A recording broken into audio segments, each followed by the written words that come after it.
Halo sahabatku, apa kabar kalian hari ini? Semoga selalu dalam lindungan Tuhan ya. Pernahkah kalian merasa sudah berkorban segalanya untuk rumah tangga, banting tulang bekerja, mengurus rumah, tapi di mata mertua, kalian tetaplah menantu yang kurang ajar, pemalas, dan tidak berharga? Sakit sekali rasanya, bukan? Di channel Cerita Momo kali ini, kita akan masuk ke dalam kisah hidup Lestari. Seorang istri yang kesabarannya dibalas dengan tamparan keras di pagi buta. Namun, jangan salah sangka. Lestari tidak membalas dengan makian. Ia membalas dengan cara yang jauh lebih mahal dan bermartabat, yang membuat penyesalan mertuanya datang terlambat. Tapi sebelum kita masuk ke ceritanya, yuk kita ramaikan dulu kolom komentar. Silakan tulis nama, asal kota, dan ketik kata hadir. Aku ingin menyapa sahabat-sahabat setia Cerita Momo dari Sabang sampai Merauke. Dan bagi yang baru bergabung, jangan lupa tekan tombol like, subscribe, dan nyalakan lonceng notifikasinya, agar kita bisa terus berbagi pelajaran hidup setiap harinya. Sudah siap?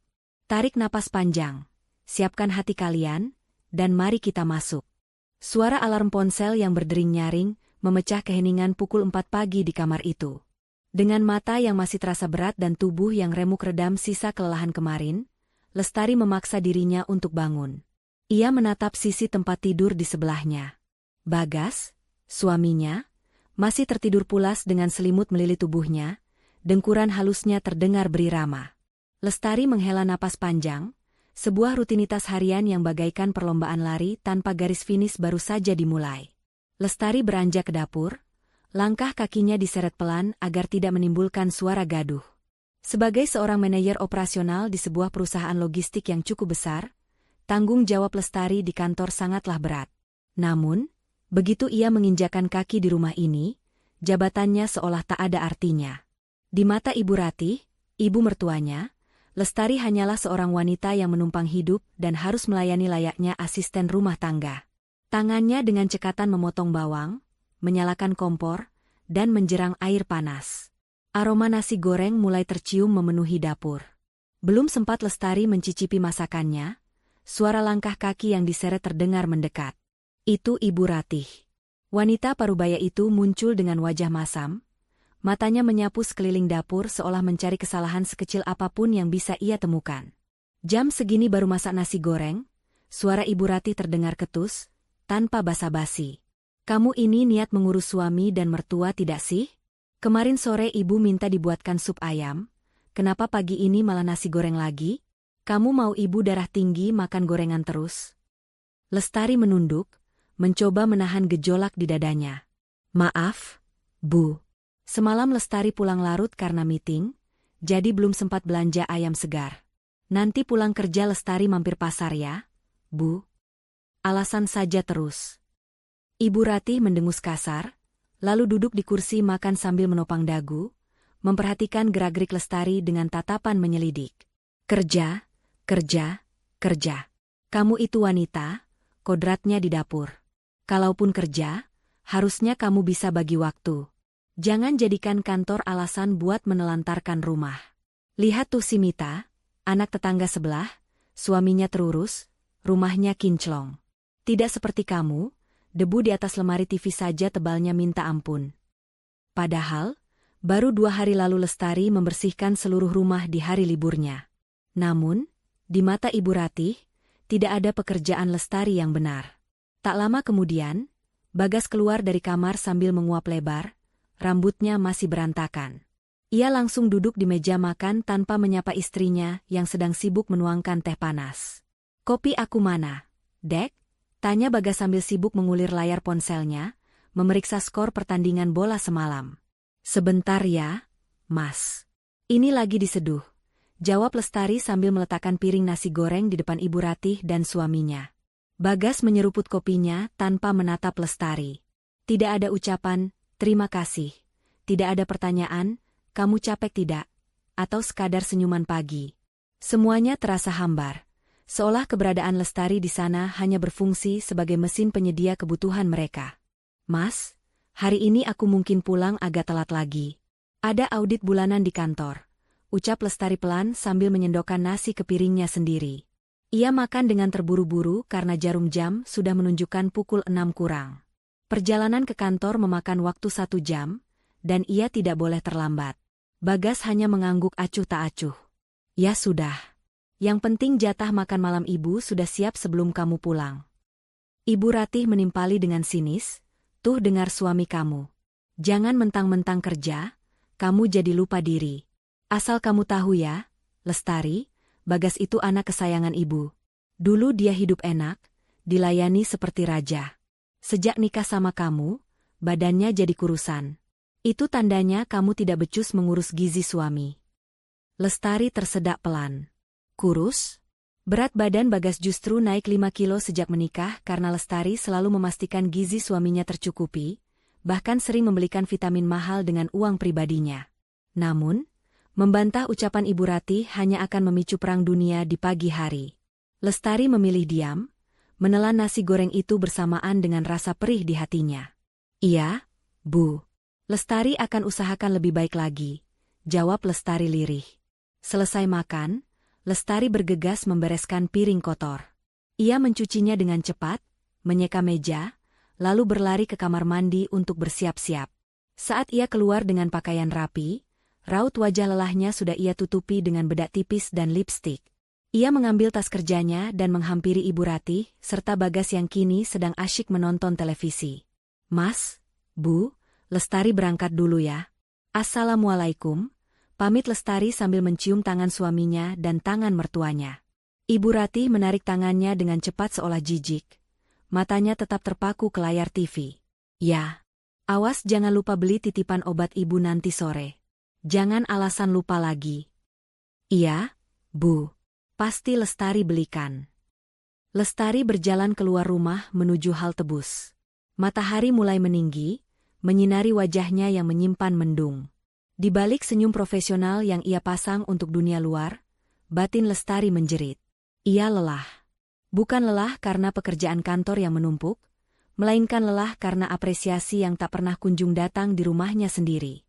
Ia merasa seperti lilin yang terus membakar diri demi menerangi orang lain, namun orang-orang itu justru mengeluh karena cahayanya kurang terang. Di dalam bus yang sesak, Lestari menatap keluar jendela. Bayangan wajah sinis Ibu Ratih dan sikap acuh tak acuh Bagas terus berputar di kepalanya. Sampai kapan ia bisa bertahan dalam situasi ini? Apakah sebuah pernikahan memang harus mengorbankan harga diri sampai sedemikian rupa? Pertanyaan itu menggantung di benaknya, menemani perjalanannya membelah kemacetan kota, menuju tempat di mana setidaknya kemampuannya masih dihargai orang lain. Siang itu di kantor, di sela-sela tumpukan dokumen yang harus diperiksa, Lestari menyempatkan diri membuka aplikasi perbankan di ponselnya. Tanggal gajian baru saja lewat 2 hari, namun saldo di rekeningnya sudah berkurang drastis. Jemarinya dengan lincah namun hati terasa berat, mulai melakukan serangkaian transaksi rutin. Pembayaran listrik rumah, tagihan air, iuran keamanan lingkungan, hingga transfer untuk cicilan motor Bagas yang bulan ini kembali menunggak. Belum lagi daftar belanjaan titipan Ibu Ratih yang panjangnya bukan main. Mulai dari vitamin impor yang harganya selangit, bahan-bahan kue untuk acara arisan ibu-ibu kompleks minggu depan, sampai permintaan gamis model terbaru yang dilihat Ibu Ratih di iklan televisi. Lestari menghela napas panjang. Gajinya sebagai manajer memang cukup besar, jauh di atas gaji Bagas yang bekerja sebagai staf administrasi biasa. Namun, ironisnya, Lestari hampir tidak pernah menikmati hasil keringatnya sendiri. Hampir 70% penghasilannya habis untuk menutupi kebutuhan rumah tangga dan gaya hidup mertuanya yang tinggi. Selama ini, Bagas memang memberikan seluruh gajinya pada Lestari. Namun, jumlah itu hanya cukup untuk uang bensin Bagas sendiri dan makan siang suaminya itu selama sebulan. Sisanya, nol besar. Lestari lah yang menjadi tulang punggung sebenarnya di rumah itu. Namun, fakta ini tertutup rapat. Terkubur di bawah gengsi Bagas dan ketidaktahuan, atau mungkin ketidakpedulian, Ibu Ratih. Sore harinya, Lestari pulang dengan menenteng 2 kantong plastik besar berisi belanjaan titipan mertuanya. Tubuhnya terasa lengket dan lelah setelah berdesak-desakan di kereta.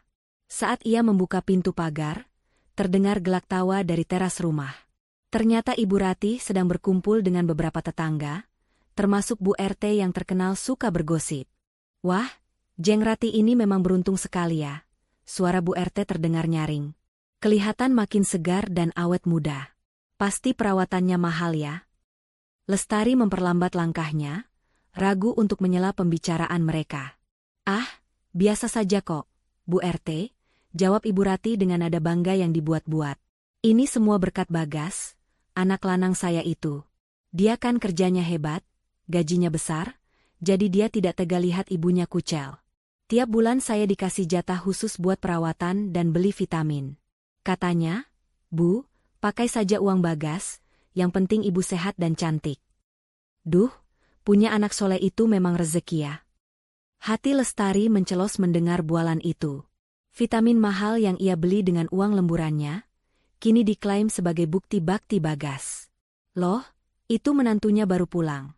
Salah satu tetangga menunjuk ke arah Lestari yang berdiri mematung di dekat pagar.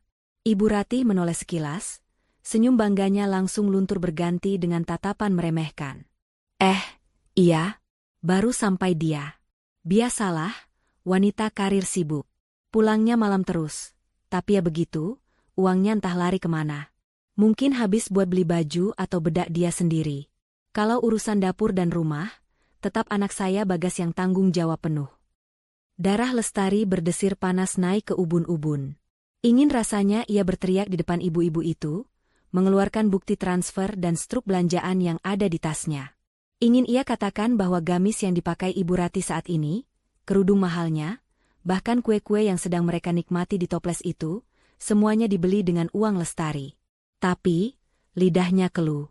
Ia melihat sorot mata para tetangga yang menatapnya dengan pandangan kasihan bercampur sinis, seolah ia adalah istri yang tidak tahu diri yang hanya menumpang hidup pada suami yang sukses. Lestari memaksakan senyum tipis, mengangguk sopan pada tetangga, lalu buru-buru masuk ke dalam rumah. Ia meletakkan belanjaan di meja makan dengan kasar. Dadanya sesak. Bukan karena lelah fisik, tapi karena harga dirinya yang terus-menerus diinjak tanpa ia bisa membela diri. Malam harinya, di dalam kamar, Lestari mencoba mengajak Bagas bicara. Suaminya itu sedang asyik bermain game di ponselnya sambil tiduran. Mas, panggil Lestari pelan namun tegas. Hom.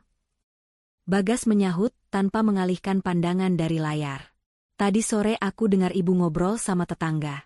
Ibu bilang semua kebutuhan rumah, vitamin ibu, sampai perawatan ibu itu pakai uang mas.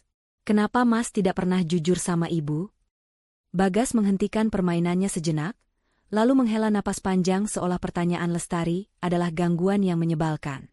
Ya ampun, Dek, masalah begitu saja diperbesar. Biarkan sajalah ibu ngomong apa. Namanya juga orang tua, mau banggain anaknya. Apa salahnya sih bikin orang tua senang? Salahnya adalah ibu jadi merendahkan aku. Mas, suara Lestari meninggi 1 oktav. Ibu pikir aku ini istri boros yang cuma numpang hidup. Padahal mas tahu sendiri, gaji mas cuma cukup buat pegangan mas sehari-hari. Listrik, air, belanja bulanan, obat ibu, itu semua uang aku, mas. Uang aku. Bagas bangun dan duduk di tepi ranjang, menatap Lestari dengan wajah kesal. Kamu kok jadi hitung-hitungan begini sih sama suami dan mertua sendiri? Katanya ikhlas bantu keluarga. Kalau kamu beberkan semuanya ke ibu, nanti ibu kepikiran, malah jadi sakit. Gengsi ibu itu tinggi, Dek. Kalau dia tahu anaknya gajinya lebih kecil dari istrinya, ibu bakal malu. Kamu mau ibu malu di depan tetangga? Jadi demi menjaga gengsi ibu dan mas, aku yang harus jadi korban? Aku yang harus rela dianggap istri tidak berguna? Air mata mulai menggenang di pelupuk mata Lestari. Sudahlah, jangan drama.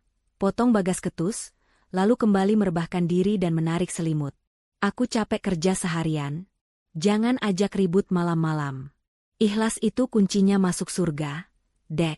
Jangan diungkit-ungkit terus. Lestari terdiam. Kata, ikhlas, yang keluar dari mulut Bagas terdengar seperti senjata untuk membungkamnya. Ia menatap punggung suaminya yang memunggunginya. Di kamar yang dingin itu, Lestari sadar bahwa ia sedang berjuang sendirian. Pengorbanannya dianggap kewajiban. Sementara diamnya dimanfaatkan untuk memoles ego suami dan mertuanya. Malam itu, Lestari tidur dengan perasaan kosong, Sebuah lubang besar mulai menganga di hatinya, menggerus rasa cinta yang dulu pernah ada. Hari Minggu yang seharusnya menjadi waktu istirahat bagi Lestari, nyatanya tak ubahnya seperti hari kerja lainnya. Sejak pagi buta, ia sudah berkutat dengan cucian yang menumpuk dan lantai yang harus dipel. Ibu Ratih sedang duduk santai di teras sambil menyisir rambutnya, menunggu kedatangan adiknya, Tante Murni, yang berencana berkunjung hari ini. Bagi Lestari, kedatangan Tante Murni adalah mimpi buruk tersendiri.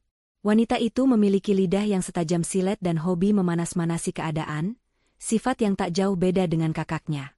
Sekitar pukul 10 pagi, sebuah mobil berhenti di depan pagar. Tante Murni turun dengan gaya heboh, membawa bingkisan buah tangan. Ibu Ratih menyambutnya dengan pelukan hangat. Wajahnya sumringah, kontras sekali dengan wajah masam yang ia tunjukkan pada Lestari setiap hari. Ya ampun, Mbak Ratih. Makin segar saja kulihat. Pasti hidupnya enak ya, tinggal ongkang-ongkang kaki dilayani menantu, seru Tante Murni dengan suara cemprengnya yang khas saat masuk ke ruang tamu. Lestari yang baru selesai mengepel, buru-buru mencuci tangan dan menyajikan minuman sirup dingin serta kue bolu yang ia beli kemarin. Ia meletakkan nampan di meja dengan hati-hati. Silakan diminum, Tante, Bu, ucap Lestari sopan, lalu hendak beranjak pergi ke belakang untuk melanjutkan menyetrika. Lestari, duduk dulu sini sebentar. Tante mau lihat kamu, cegah Tante Murni sambil menepuk sofa di sebelahnya. Lestari menurut, duduk dengan canggung di ujung sofa. Firasatnya tidak enak. Tante Murni menatap perut Lestari, lalu menggeleng-gelengkan kepala dengan ekspresi prihatin yang dibuat-buat. Masih kosong juga, Tari? Sudah 3 tahun nikah kok belum ada tanda-tanda? Sayang lo, Bagas itu ganteng, bibit unggul. Kalau lama begini, nanti orang mikir yang mandul itu kamu, ujar Tante Murni tanpa tedeng aling-aling. Lestari tersenyum getir, mencoba tetap sopan. Belum dikasih rezeki sama Allah, Tante. Doakan saja. Makanya, jangan terlalu sibuk kerja. Sambar Ibu Ratih tiba-tiba, matanya melotot tajam ke arah Lestari. Wanita itu kalau kebanyakan mikir pekerjaan, rahimnya jadi kering. Ibu sudah bilang berkali-kali, berhenti saja kerja. Fokus urus suami. Tapi dasar keras kepala, merasa pintar sendiri, nasihat orang tua tidak pernah didengar. Bukan begitu, Bu, Lestari mencoba membela diri dengan suara lembut. Zaman sekarang kebutuhan hidup mahal. Kalau Lestari berhenti kerja, kasihan Mas Bagas kalau harus menanggung semuanya sendiri. Cicilan rumah, listrik, kebutuhan sehari-hari kan tidak sedikit. Halah. Alasan? Potong Ibu Ratih cepat. Kamu itu memang tidak mau kalah sama suami. Kamu pikir Bagas tidak mampu? Anakku itu mampu menghidupi 2 istri sekaligus kalau dia mau. Kamu saja yang gaya hidupnya ketinggian. Tante Murni mengangguk setuju, lalu mencondongkan tubuhnya ke arah Ibu Ratih, seolah berbisik tapi suaranya sengaja dikeraskan. Mbak, ingat tidak si Sinta? Mantan pacar Bagas waktu kuliah dulu? Kemarin aku ketemu dia di mal. Masya Allah, cantik banget sekarang. Mbak, sudah punya anak 2, gemuk-gemuk, lucu-lucu. Dia tidak kerja, fokus jadi ibu rumah tangga. Suaminya yang kerja keras, Sinta tinggal nikmati hasilnya. Kelihatan bahagia sekali. Jantung Lestari seperti berhenti berdetak mendengar nama itu. Sinta. Nama masa lalu Bagas yang sering sekali diungkit-ungkit oleh Ibu Ratih setiap kali sedang marah. Iya, Murni. Ibu juga menyesal sekali, sahut Ibu Ratih dengan nada dramatis, matanya melirik sinis ke arah Lestari. Coba dulu Bagas jadi nikah sama Sinta. Pasti sekarang rumah ini sudah ramai suara cucu. Sinta itu anaknya penurut, lembut, bicaranya sopan, dan yang paling penting, dia hormat sama orang tua. Tidak seperti yang ini, dibilangin sedikit, jawabnya panjang lebar. Air mata mulai menggenang di pelupuk mata Lestari. Ia meremas ujung bajunya kuat-kuat. Penghinaan ini sudah keterlaluan. Ia dibandingkan dengan mantan pacar suaminya tepat di depan mukanya sendiri, di rumah yang ia bayar cicilannya setiap bulan. Bagas yang sedari tadi hanya dia mendengarkan sambil memakan kue bolu, tidak menunjukkan tanda-tanda akan membelanya. Lestari menoleh ke arah suaminya, tatapannya memohon pertolongan. Mas kok diam saja? Bagas justru menghela napas kasar, terlihat terganggu karena namanya disebut. Sudahlah, Dek. Jangan dimasukin hati. Ibu kan cuma berandai-andai. Wajar orang tua pengen cucu. Kamu jangan sensitif begitu. Jawaban Bagas bagaikan garam yang ditaburkan di atas luka yang menganga. Lestari memberanikan diri menatap Ibu Ratih. Bu, Lestari memang belum bisa kasih cucu. Tapi selama ini Lestari berusaha jadi istri dan menantu yang baik. Lestari kerja keras juga demi kebutuhan ibu, demi kenyamanan ibu di rumah ini. Hai ha, bentak Ibu Ratih, memotong ucapan Lestari dengan suara menggelegar sampai membuat Tante Murni terlonjak kaget. Kamu berani hitung-hitungan sama ibu? Kamu mau bilang kalau kamu yang membiayai ibu? Dasar menantu durhaka. Baru punya gaji sedikit saja sombongnya selangit. Bagas, lihat istrimu ini. Berani dia merendahkan ibumu di depan Tante Murni. Bagas langsung berdiri, wajahnya memerah karena malu ditegur ibunya di depan tantenya. Ia menunjuk wajah Lestari. Lestari, jaga mulut kamu.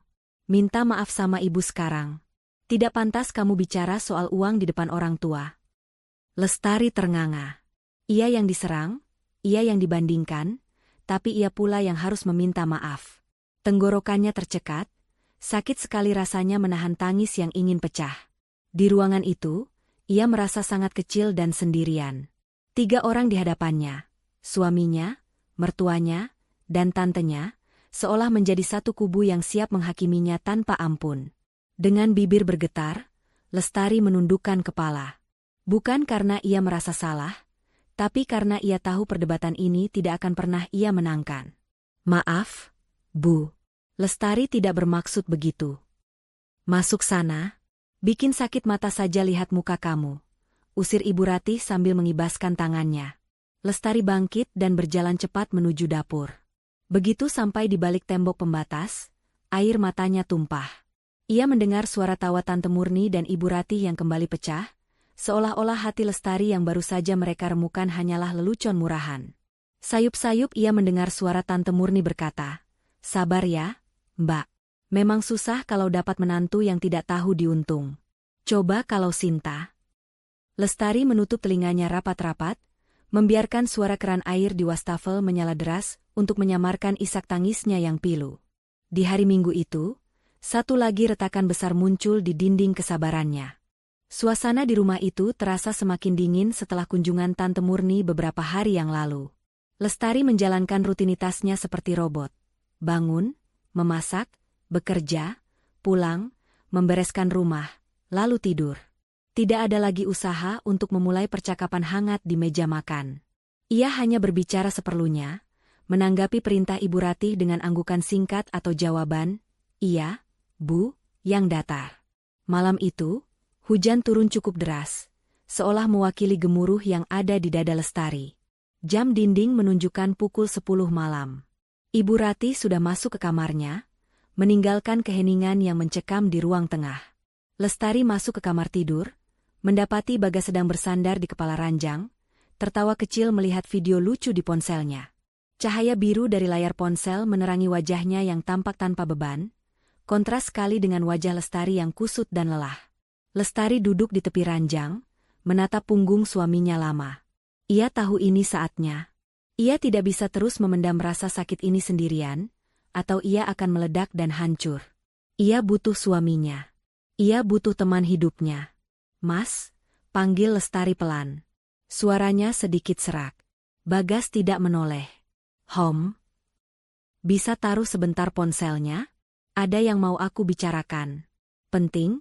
pinta Lestari, kali ini dengan nada yang lebih tegas. Bagas berdecak pelan, jelas merasa terganggu. Ia mematikan layar ponselnya dan meletakkannya di meja nakas dengan agak kasar. "Ada apa lagi sih, Dek?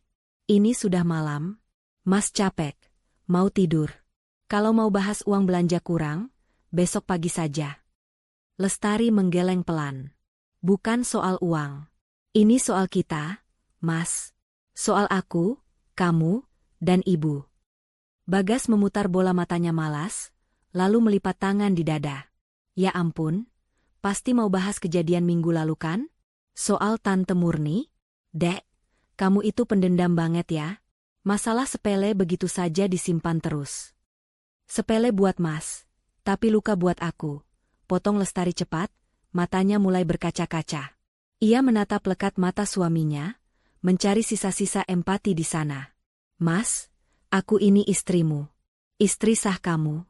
Tapi kenapa setiap kali ibu atau keluarga Mas merendahkan aku, membandingkan aku sama mantan pacar Mas, bahkan menghina aku mandul, Mas diam saja? Mas malah ikut menyalahkan aku. Ya karena kamu terlalu sensitif.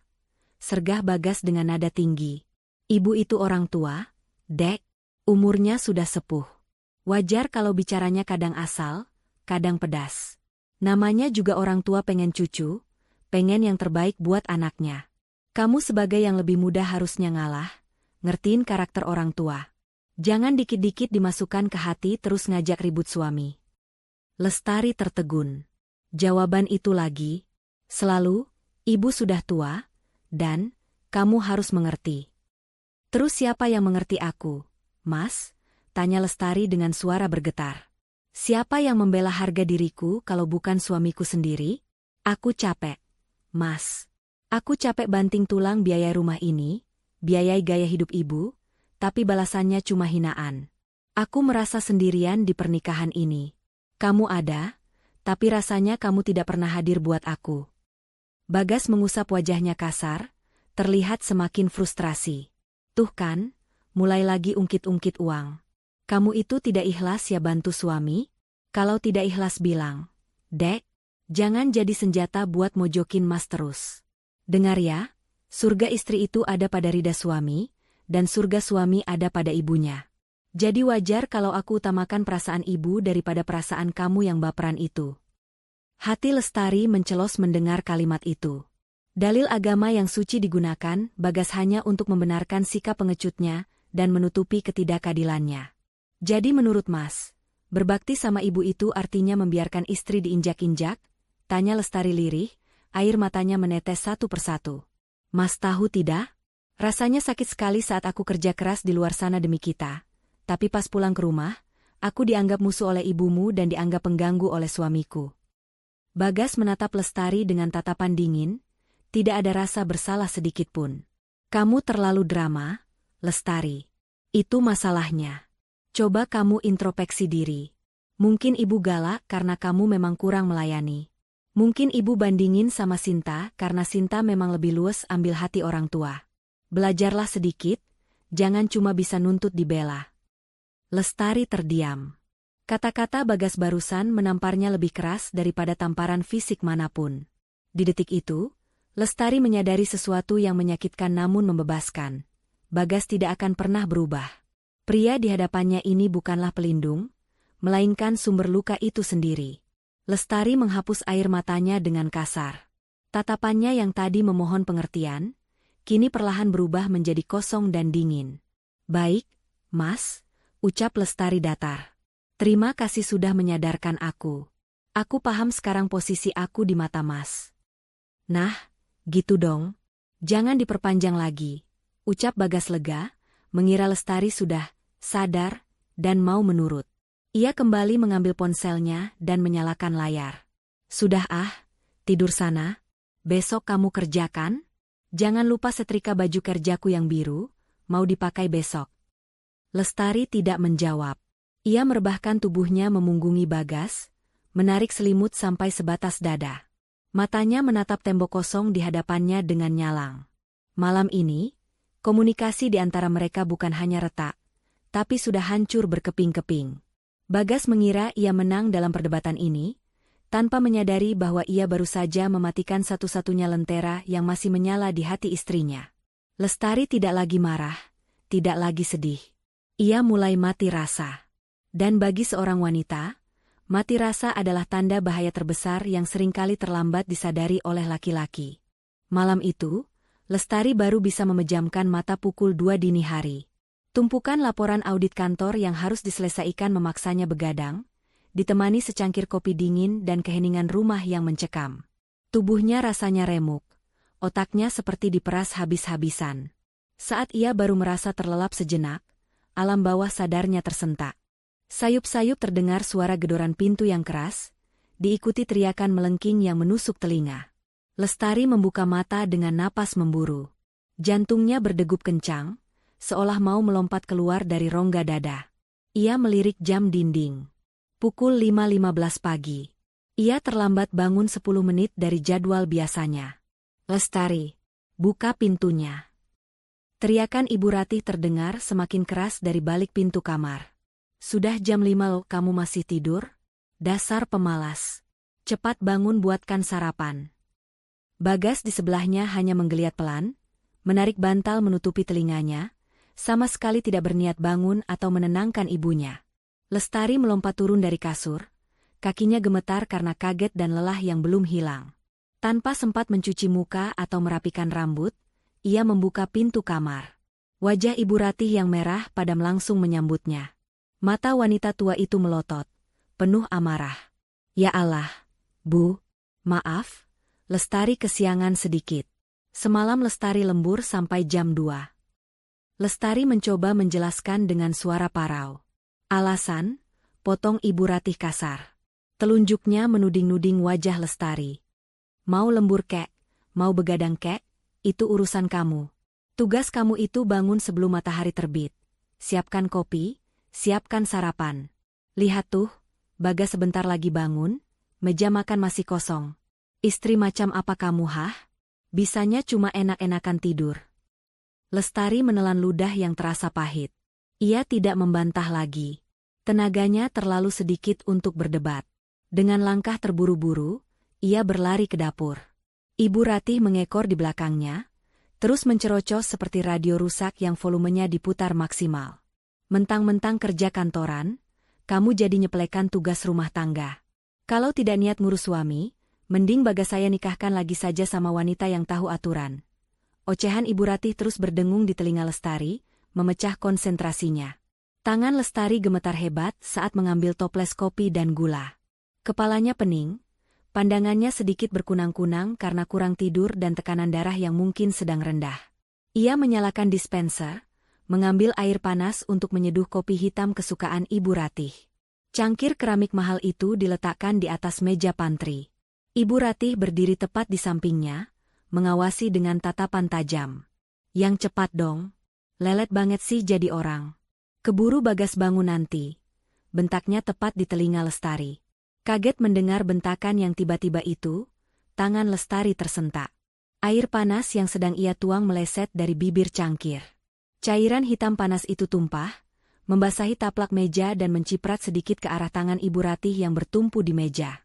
Aduh, pekik Ibu Ratih, meski cipratannya hanya sedikit dan tidak melukainya. Namun, reaksi selanjutnya terjadi begitu cepat. Tanpa aba-aba, tangan Ibu Ratih melayang.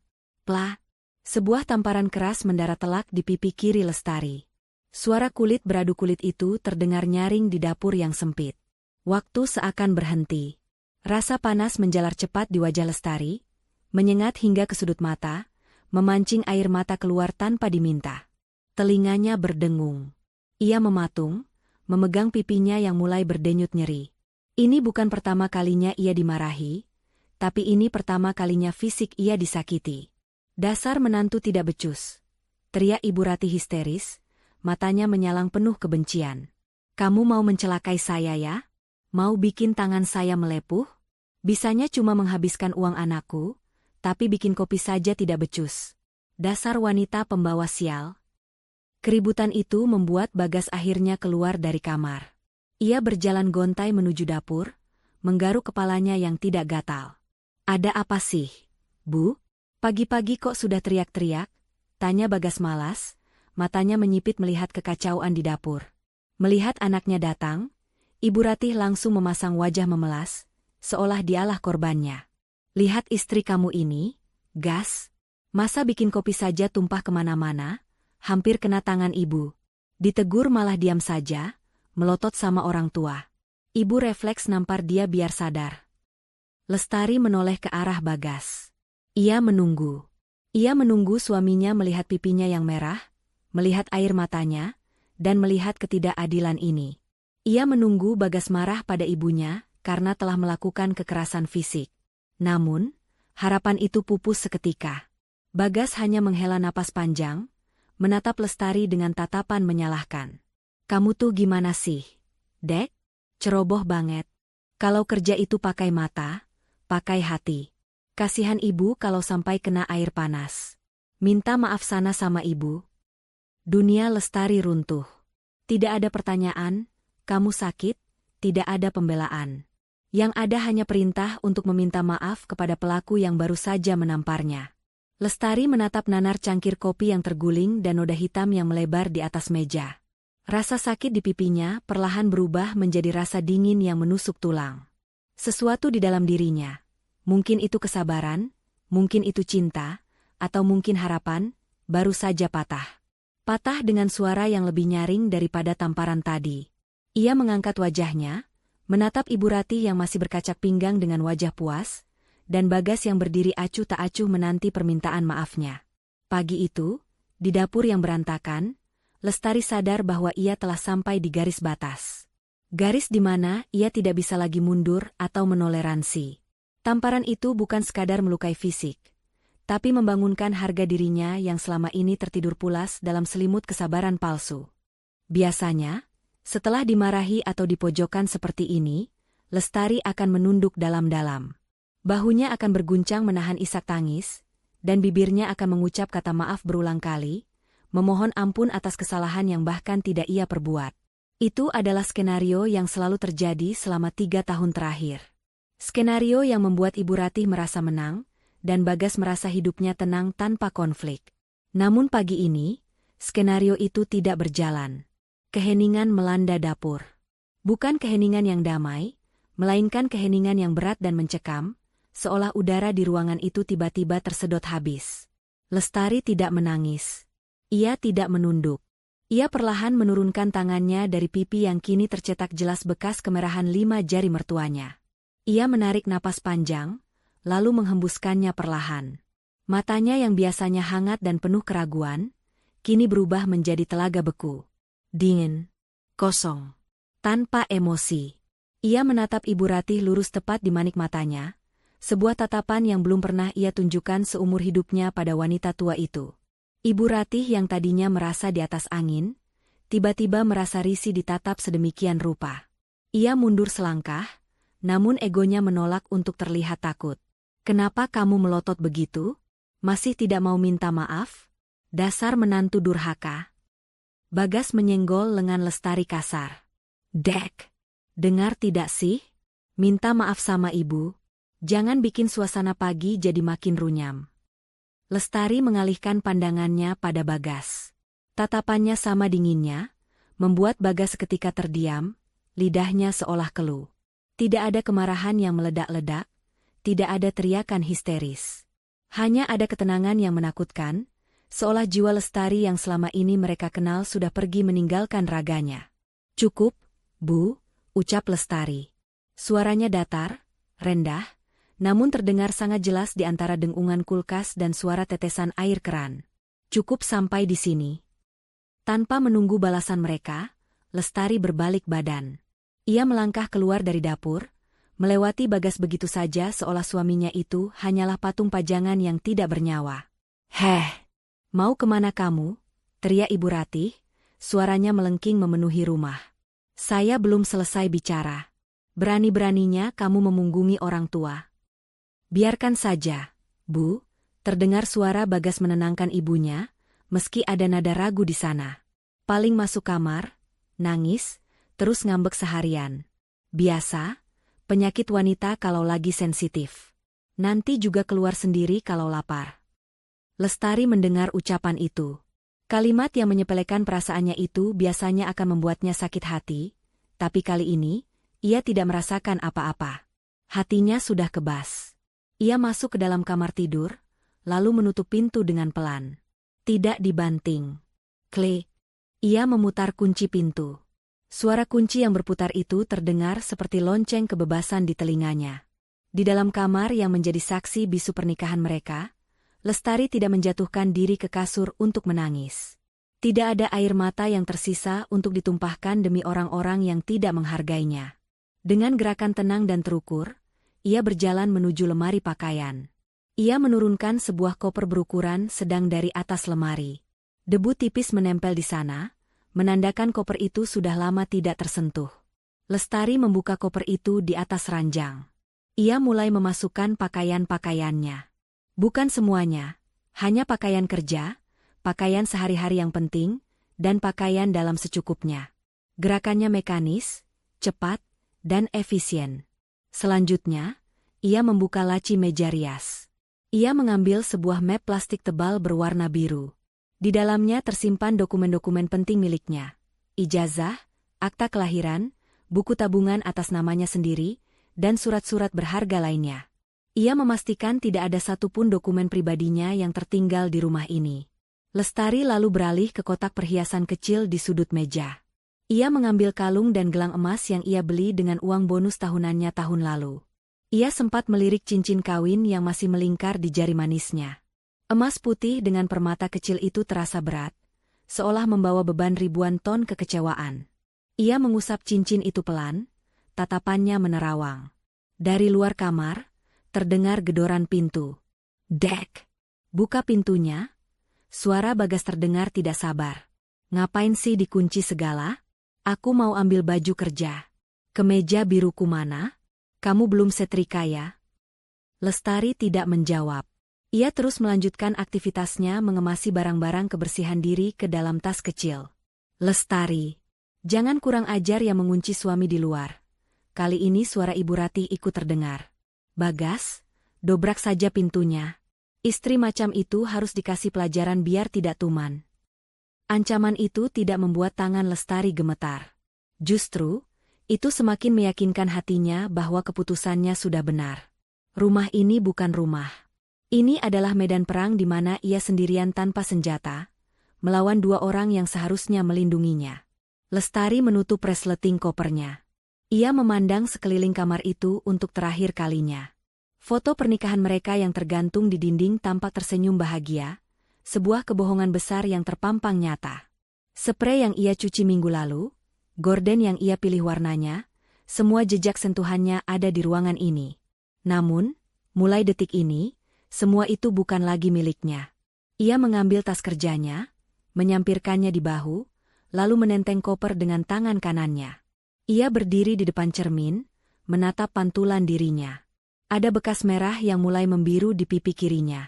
Lestari menyentuhnya pelan, bukan dengan rasa sakit, tapi sebagai pengingat. Bekas luka ini adalah tanda lunasnya utang bakti yang selama ini ia paksakan. Lestari menarik napas dalam, menegakkan punggungnya. Ia siap menghadapi badai di balik pintu itu, bukan untuk bertarung, tapi untuk menerobos keluar menuju ketenangan yang selama ini ia rindukan. Ia melangkah menuju pintu, memutar kunci, dan membukanya lebar-lebar. Wajah Bagas yang merah menahan amarah dan Ibu Ratih yang bersedekap dada langsung menyambutnya. Namun, ekspresi mereka berubah menjadi bingung saat melihat koper di tangan Lestari. Keheningan kembali tercipta. Kali ini, keheningan itu membawa pesan perpisahan yang nyata. Kamu mau kemana bawa-bawa koper begitu? Bagas adalah orang pertama yang memecah keheningan. Matanya terpaku pada koper abu-abu di tangan kanan Lestari. Ada nada bingung bercampur panik dalam suaranya, namun ego laki-lakinya menahan tubuhnya untuk tidak terlihat terlalu peduli. Ibu Ratih yang berdiri di sampingnya mendengus keras, sudut bibirnya terangkat membentuk senyuman sinis yang meremehkan. Ia melipat kedua tangannya di dada, postur tubuh yang menantang. Halah, paling-paling cuma gertak sambal. Mau minggat kamu? Mau pulang ke rumah orang tuamu mengadu domba biar kami terlihat jahat? Dasar perempuan manja. Ditampar sedikit saja lagaknya seperti disiksa. Lestari sama sekali tidak menanggapi cemoohan itu. Ia tidak lagi merasa perlu menjelaskan apapun kepada telinga yang tidak mau mendengar. Kakinya melangkah pasti, bukan menuju pintu keluar, melainkan berbelok sedikit ke arah meja makan di dapur yang menyatu dengan ruang tengah. Di meja itu, noda kopi hitam yang tadi ia tumpahkan masih menggenang, belum ada yang membersihkannya. Noda itu menjadi saksi bisu kejadian pagi ini. Lestari meletakkan kopernya sejenak di lantai, lalu berdiri tegak menghadap Bagas dan Ibu Ratih yang kini menatapnya dengan tanda tanya. Lestari mengangkat tangan kirinya. Ia menatap jari manisnya, Tempat sebuah cincin emas putih bertahtakan permata kecil melingkar. Cincin pernikahan mereka. Dulu, saat Bagas menyematkannya 3 tahun lalu, Lestari berjanji akan menjaganya seumur hidup. Namun hari ini, ia sadar bahwa janji itu tidak bisa dijaga sendirian. Sebuah pernikahan butuh 2 pasang tangan untuk memegangnya agar tidak retak. Dan tangan Bagas, selama ini sibuk bertepuk tangan untuk ibunya, membiarkan Lestari memegang beban itu sendirian hingga tangannya berdarah. Dengan gerakan perlahan namun mantap, Lestari menarik cincin itu dari jarinya. Ada sedikit hambatan, seolah cincin itu enggan lepas, tapi Lestari memaksanya keluar.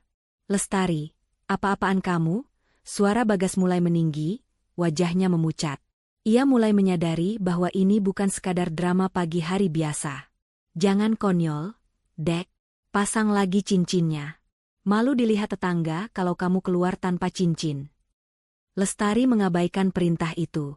Ia meletakkan cincin tersebut di atas meja makan, tepat di samping genangan kopi yang dingin. Bunyi denting logam beradu dengan kaca meja terdengar kecil, namun nyaring menggema di keheningan ruangan itu. Lestari menatap manik mata suaminya dalam-dalam. Tatapan yang membuat Bagas merasa kerdil. "Mas, aku kembalikan cincin ini," ucap Lestari. Suaranya tenang, setenang air danau yang menghanyutkan. Tidak ada getar tangis, tidak ada amarah yang meledak. Hanya ada kehampaan yang mematikan. "Aku kembalikan kamu kepada ibumu." "Maksud kamu apa bicara begitu?" serga Ibu Ratih, meski suaranya tak lagi selantang tadi. Ada ketakutan yang mulai merambat di matanya melihat ketenangan Lestari yang tidak wajar. Lestari mengalihkan pandangannya pada Ibu Ratih, lalu kembali ke Bagas. "Selama ini aku berusaha menjadi istri yang baik, menantu yang berbakti. Aku bekerja keras, aku mengurus rumah, aku menekan egoku sampai titik terendah. Tapi pagi ini, tamparan ibu menyadarkan aku."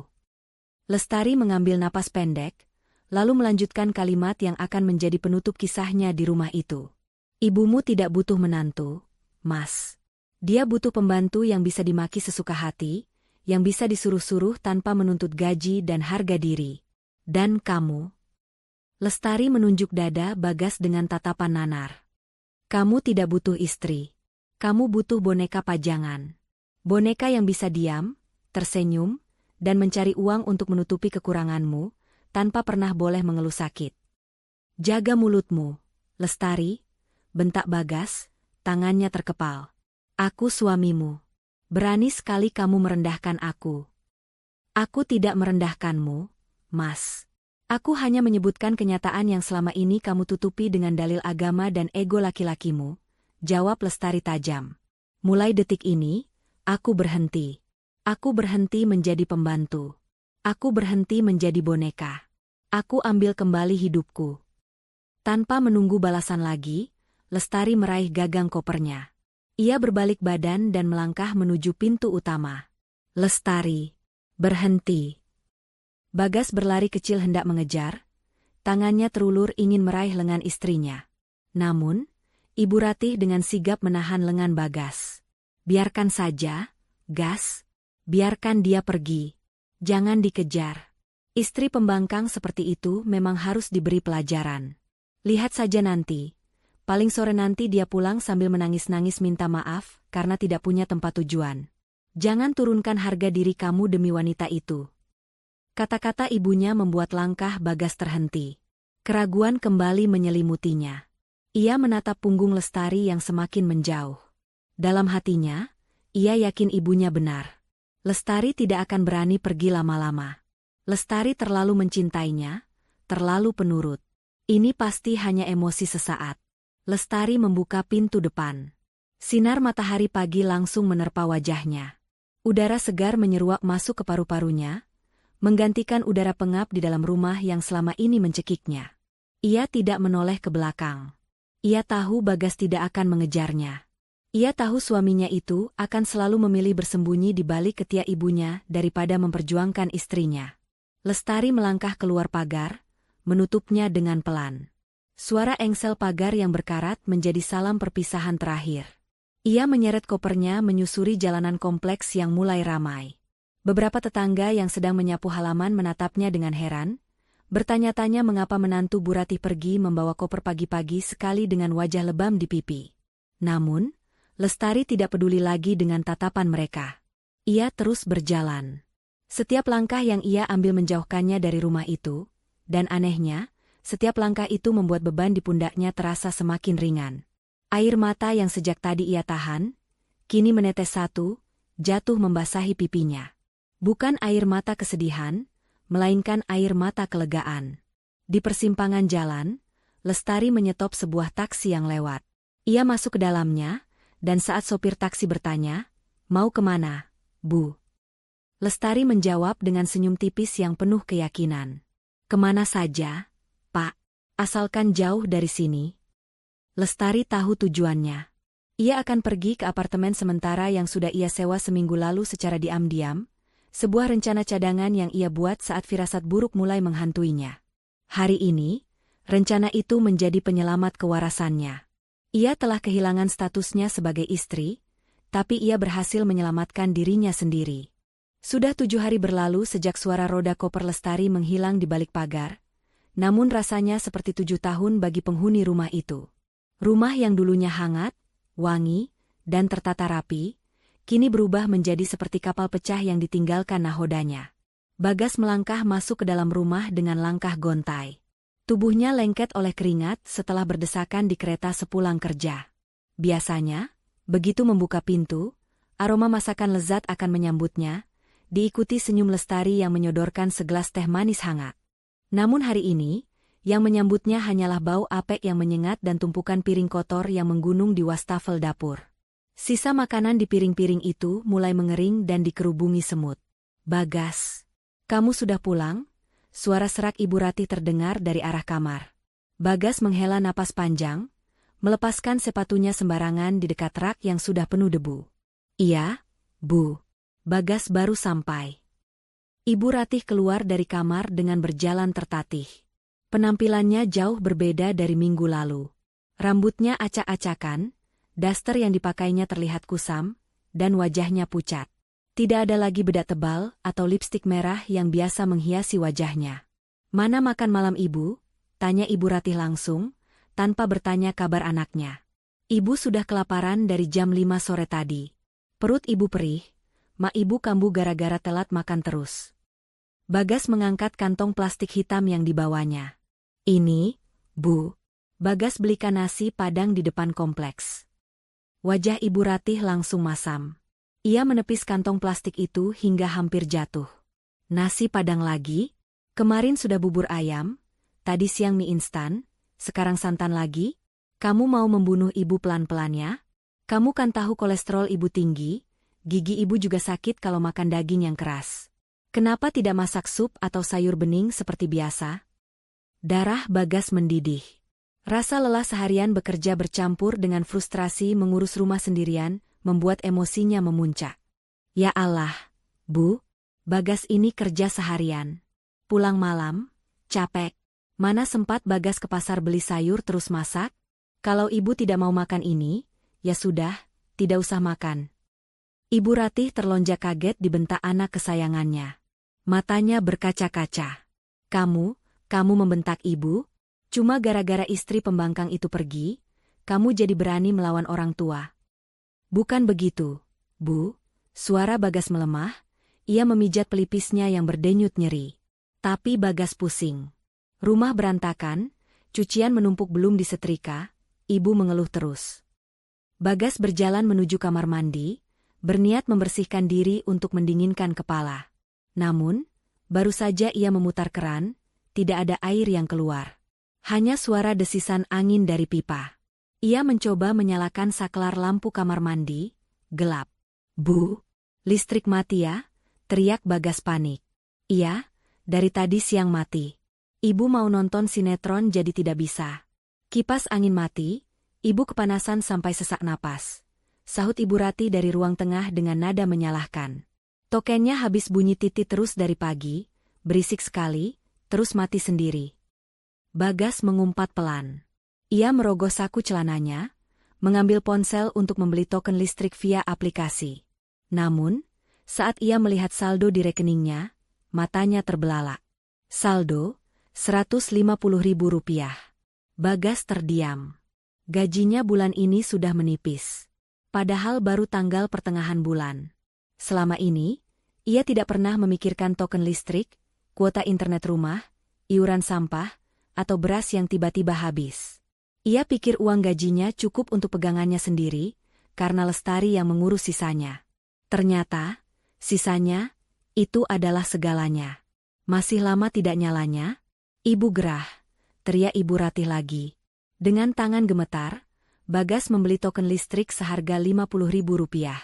Hanya itu yang ia berani keluarkan sekarang. Setelah listrik menyala, masalah belum selesai. Ia masuk ke kamar untuk mencari baju ganti, namun lemari pakaiannya kosong. Semua kemeja kerjanya kotor, menumpuk di keranjang cucian di sudut kamar yang bau apek. "Bu," panggil Bagas sambil keluar kamar dengan hanya memakai handuk. Kemeja Bagas tidak ada yang bersih. "Ibu tidak nyuci?" Ibu Ratih yang sedang membuka bungkus nasi Padang dengan enggan, menatap anaknya tak percaya. "Nyuci? Kamu suruh ibu nyuci? Pinggang ibu sakit, Bagas. Itu kan tugas istri kamu. Salah sendiri dia minggat. Harusnya kamu seret dia pulang biar dia kerjakan semua ini." Tapi Lestari sudah pergi seminggu. "Bu, kalau ibu di rumah saja seharian, apa salahnya bantu masukin baju ke mesin cuci?"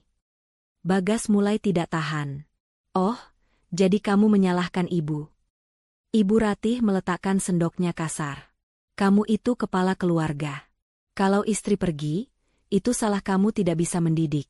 Jangan bebankan orang tua." Bagas terdiam, kalah telak. Ia memungut kemeja bekas pakai kemarin yang tergantung di balik pintu. Kerahnya sudah agak kusam dan baunya tidak segar. Tapi ia tidak punya pilihan. Ia memakainya dengan perasaan dongkol. Malam itu, Bagas duduk di ruang tamu yang suram. Di sudut ruangan, tumpukan debu terlihat jelas di bawah cahaya lampu. Ia menatap layar ponselnya, membuka galeri foto. Ada foto Lestari di sana, tersenyum manis saat mereka makan malam di warung tenda sebulan lalu. Senyum yang tulus, meski matanya menyeratkan kelelahan. Bagas menyadari sesuatu yang mengerikan. Selama ini, kenyamanan hidupnya, kebersihan rumahnya, kesehatan ibunya, dan wibawanya di mata tetangga, semuanya ditopang oleh bahu kecil Lestari. Dan sekarang, tanpa tiang penyangga itu, atap rumah tangganya runtuh menimpa kepalanya sendiri. "Gas," panggil Ibu Ratih pelan. Ia sudah selesai makan, meski hanya setengah porsi. "Obat darah tinggi ibu habis. Tadi ibu cari di kotak obat kosong. Tolong belikan ke apotek sekarang ya. Kepala ibu pusing sekali." Bagas mengecek dompetnya. Uang tunainya tinggal 2 lembar 20 ribuan. Harga obat Ibu Ratih yang paten itu ratusan ribu. Bagas tidak ada uang tunai. "Bu," jawab Bagas jujur, suaranya parau. "Ya ambil di ATM dong." "Pakai uang gaji kamu," desak Ibu Ratih. "Gaji Bagas habis, Bu," seru Bagas akhirnya, tak kuasa menahan ledakan emosinya. Gaji Bagas cuma UMR.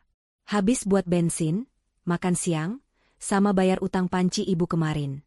Selama ini yang beli obat mahal ibu, yang bayar listrik, yang beli daging sapi, itu uang Lestari. Uang istri yang ibu bilang cuma numpang hidup itu." Ibu Ratih ternganga. Wajahnya pucat pasi, mulutnya terbuka namun tidak ada suara yang keluar. Fakta itu menghantamnya lebih keras daripada bentakan Bagas. Selama ini ia mengira anaknya yang sukses. Anaknya yang membiayai kemewahan kecil di masa tuanya. Ternyata, ia hidup dari keringat menantu yang ia hina setiap pagi. Keheningan menyelimuti ruangan itu. Bukan keheningan karena damai, tapi keheningan karena rasa malu dan kenyataan pahit yang mulai merayap naik ke permukaan. Di tengah rumah yang berantakan dan bau itu, Bagas menundukkan kepalanya dalam-dalam, menyadari betapa bodoh dan miskinnya ia tanpa kehadiran Lestari. Rumah ini bukan lagi istana. Ini hanyalah bangunan kosong tanpa nyawa.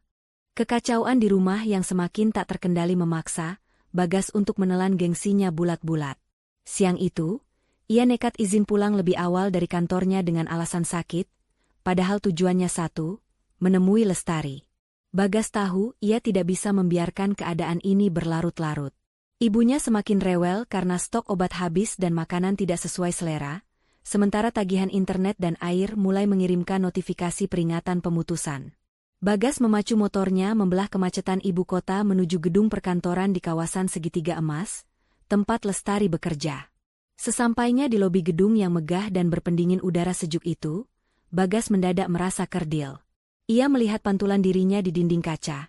Kemeja kerjanya kusut karena ia setrika asal-asalan pagi tadi, wajahnya berminyak dan kusam, serta kantung mata hitam menggantung jelas di wajahnya. Ia tampak menyedihkan. Berbeda 180 derajat dengan pemandangan yang ia saksikan 10 menit kemudian. Dari arah lift, Lestari keluar bersama beberapa rekannya. Langkahnya tegap, wajahnya bersinar cerah dengan riasan minimalis namun elegan. Ia mengenakan blazer warna krem yang membalut tubuhnya dengan pas, tampak profesional dan berwibawa. Lestari sedang tertawa renyah menanggapi lelucon Winda, teman sekantornya. Tawa yang sudah lama sekali tidak Bagas dengar di rumah mereka. Ada rasa nyeri yang menjalar di dada Bagas. Istrinya terlihat bahagia. Tanpa dirinya. Lestari. Panggil Bagas setengah berteriak. Suaranya menggema di lobi yang tenang, membuat beberapa orang menoleh, termasuk satpam yang berjaga. Lestari menghentikan langkahnya. Senyum di wajahnya perlahan memudar saat melihat sosok suaminya berdiri di sana dengan napas terengah-engah. Winda, yang berdiri di samping Lestari dan tahu semua masalah rumah tangga sahabatnya, langsung memasang badan dengan tatapan waspada. Lestari memberi isyarat tangan pada Winda agar tenang. Tidak apa-apa, Win. Tunggu sebentar ya. Lestari berjalan mendekati Bagas, namun menjaga jarak aman sekitar 2 meter. Ia tidak mengulurkan tangan untuk menyalami suaminya seperti biasa. Ada apa, Mas? Kenapa kesini? Tanya Lestari. Suaranya datar, tanpa emosi. Bagas menelan ludah, mencoba merangkai kata-kata manis yang sudah ia siapkan di jalan tadi. Dek, pulang yuk. Mas jemput kamu. Sudah seminggu kamu pergi, masa marahnya belum selesai? Kasihan ibu, Dek. Ibu sakit di rumah, nyariin kamu terus. Lestari menatap Bagas lekat-lekat. Ibu nyari aku, atau nyari orang yang biasa nyuci baju dan masakin sup ayam? Bagas terdiam sejenak, gelagapan. Ya, nyari mantunya lah. Ibu memang salah kemarin nampar kamu, Mas akui itu. Mas janji, nanti kalau kamu pulang, Mas bakal tegur ibu pelan-pelan. Mas janji bakal bantuin kamu kerjaan rumah sedikit-sedikit. Yang penting kamu pulang dulu. Rumah berantakan banget. Dek, gak ada yang urus. Lestari tersenyum miring, senyum yang penuh kepahitan. Mas, kamu dengar sendiri ucapanmu. Rumah berantakan gak ada yang urus. Itu alasanmu memintaku pulang? Bukan karena kamu rindu istrimu, tapi karena kamu rindu kenyamanan yang aku berikan. Bukan begitu, Lestari. Aku suami kamu. Wajar dong aku minta istri pulang ke rumah suaminya. Bagas mulai terpancing emosi karena rasa malunya terekspos di tempat umum. Kamu tega lihat suamimu kurus begini? Kamu tega biarkan ibu sakit-sakitan tanpa obat? Mas Bagas, potong Lestari tegas, matanya menatap tajam langsung ke manik mata suaminya. Obat ibu, makanan enak, baju bersih, listrik yang menyala 24 jam.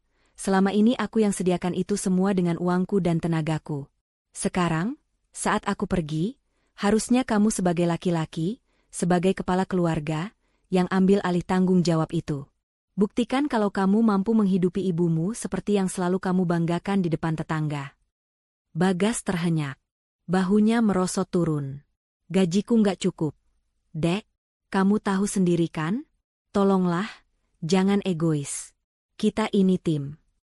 Tim? Lestari tertawa pelan, tawa yang terdengar sangat sedih. Tim macam apa yang satu anggotanya berjuang mati-matian sampai berdarah, sementara anggota lainnya cuma dia menonton dan bahkan ikut melukai? Mas, aku sudah memaafkan tamparan ibumu. Aku juga memaafkan diamu selama 3 tahun ini. Tapi memaafkan bukan berarti aku harus kembali menyerahkan leherku untuk diinjak lagi. Lestari menarik napas panjang, menegakkan punggungnya, memancarkan aura kepercayaan diri yang baru. Pulanglah, Mas. Urus ibumu. Itu ladang pahalamu, bukan bebanku lagi. Aku sekarang sedang membangun kembali puing-puing harga diriku yang sempat hancur di rumah itu. Jangan cari aku lagi. Setelah mengucapkan kalimat itu, Lestari berbalik badan.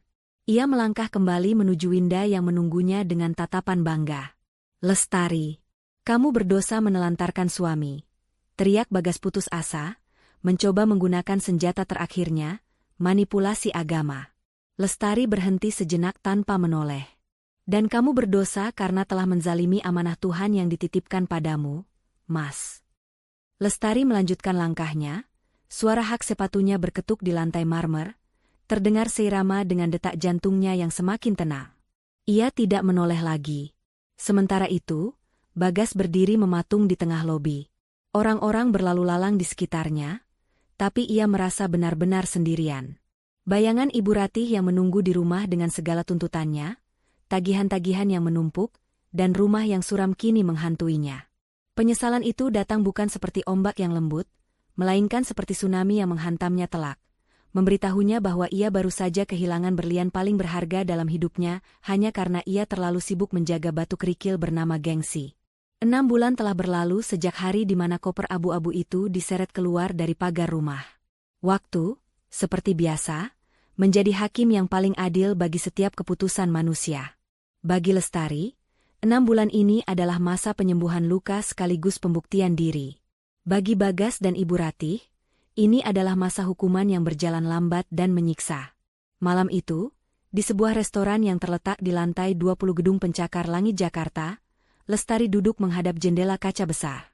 Pemandangan lampu kota yang berkelap-kelip di bawah sana tampak seperti hamparan berlian. Lestari mengenakan gaun sederhana berwarna marun yang memancarkan aura anggun. Wajahnya segar, pipinya sedikit berisi, tanda bahwa hatinya kini jauh lebih tenang. Tidak ada lagi lingkaran hitam di bawah matanya, tidak ada lagi gurat kecemasan takut dimarahi karena terlambat pulang. Cheers untuk manajer area baru kita, seru Windariang sambil mengangkat gelas jus jeruknya. Lestari tersenyum lebar, mendentingkan gelasnya pelan. Terima kasih, Win. Kalau kamu tidak mendukungku waktu itu, mungkin aku masih terkurung di rumah itu, menangisi nasib. Kamu hebat, Tar. Kamu berani mengambil langkah yang banyak wanita takut melakukannya. Puji Winda tulus. Ngomong-ngomong, sidang putusan ceraimu sudah keluarkan minggu lalu. Lestari mengangguk mantap. Sudah. Resmi ketuk palu. Aku sekarang wanita merdeka, Win. Rasanya lega sekali. Seperti baru bisa bernapas lagi setelah tenggelam bertahun-tahun. Sementara itu, di sudut kota yang lain, suasana bertolak belakang sedang terjadi. Rumah tipe 36 yang dulu selalu wangi-pewangi lantai aroma lavender itu, kini berbau apek campuran minyak angin dan debu. Ket tembok mulai mengelupas di beberapa bagian, dan rumput liar tumbuh tinggi di halaman depan. Di ruang tengah yang suram karena hanya diterangi satu lampu redup, demi menghemat token listrik, Bagas duduk bersila di lantai. Di hadapannya, terhidang semangkuk bubur instan yang sudah dingin. Bagas tampak jauh lebih tua dari usianya. Tubuhnya kurus, rambutnya agak gondrong tak terurus, dan kemeja rumahan yang dipakainya terlihat kusut. Ia meniup bubur itu pelan, lalu menyendokkannya ke mulut Ibu Ratih yang duduk terkulai di kursi goyang usang. Ayo, Bu, makan sedikit, bujuk Bagas lelah. Ibu Ratih membuka mulutnya sedikit, menerima suapan itu.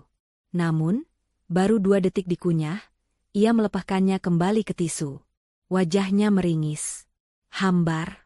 Tidak enak, keluh Ibu Ratih dengan suara parau. Tubuhnya kini ringkih. Kakinya bengkak karena asam urat yang kambuh dan tidak terkontrol pola makannya. Ibu mau soto ayam buatan Lestari. Kenapa kamu tidak suruh dia masak? Suruh dia pulang? Gas. Bilang sama dia, ibu mau soto. Tangan Bagas yang memegang mangkuk gemetar.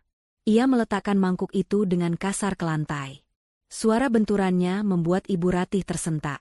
Bu, tolonglah. Suara Bagas terdengar putus asa, matanya berkaca-kaca menahan tangis yang sudah di ujung pelupuk. Berhenti panggil nama Lestari. Dia tidak akan pulang. Dia bukan istri Bagas lagi. Kita sudah bercerai, Bu. Bercerai. Ibu Ratih terdiam, matanya menerawang kosong. Ingatannya yang mulai rabun kadang membuatnya lupa bahwa dialah penyebab utama perpisahan itu. Masa dia tegas sama ibu? Ibu kan mertuanya. Dulu dia penurut. Dia penurut karena dia menghormati kita, Bu. Tapi kita injak-injak harga dirinya. Potong Bagas, air matanya akhirnya menetes jatuh ke lantai yang kotor. Ibu ingat tamparan ibu 6 bulan lalu?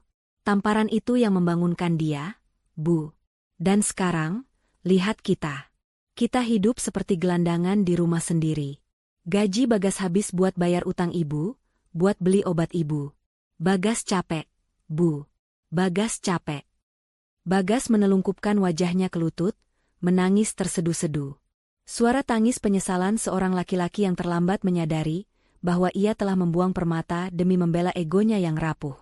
Ibu Ratih hanya bisa memandang anaknya dengan tatapan nanar, mulutnya terkunci rapat. Rasa bersalah kini menghantuinya, menjadi teman tidur yang mencekam setiap malam. Ia sadar, kesombongannya telah menghancurkan masa depan anaknya sendiri. Kembali ke restoran mewah itu, Lestari menatap pantulan wajahnya di kaca jendela. Ia melihat sosok wanita yang utuh. Ia teringat masa lalunya bukan dengan dendam, melainkan sebagai pelajaran berharga. Ia tidak membenci Bagas ataupun Ibu Ratih. Ia hanya kasihan. Namun, rasa kasihan itu tidak cukup kuat untuk memintanya kembali. Lestari mengambil tas tangannya, berdiri tegak, dan berjalan keluar restoran bersama Winda. Langkah kakinya ringan dan pasti. Di luar sana, angin malam menyambutnya dengan lembut. Ia menghirup udara malam dalam-dalam, merasakan sensasi kebebasan yang mengalir di setiap pembuluh darahnya. Ia pernah patah, pernah hancur, dan pernah dianggap tidak berharga. Namun malam ini, Lestari membuktikan bahwa harga diri seorang wanita tidak ditentukan oleh status pernikahannya, melainkan oleh keberaniannya untuk berkata, cukup, pada hal-hal yang menyakitinya.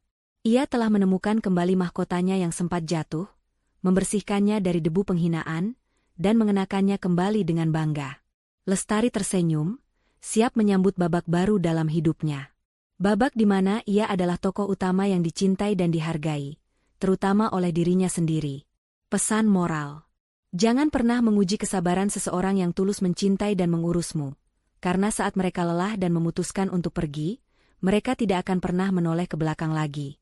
Harga diri adalah aset termahal yang dimiliki seorang wanita.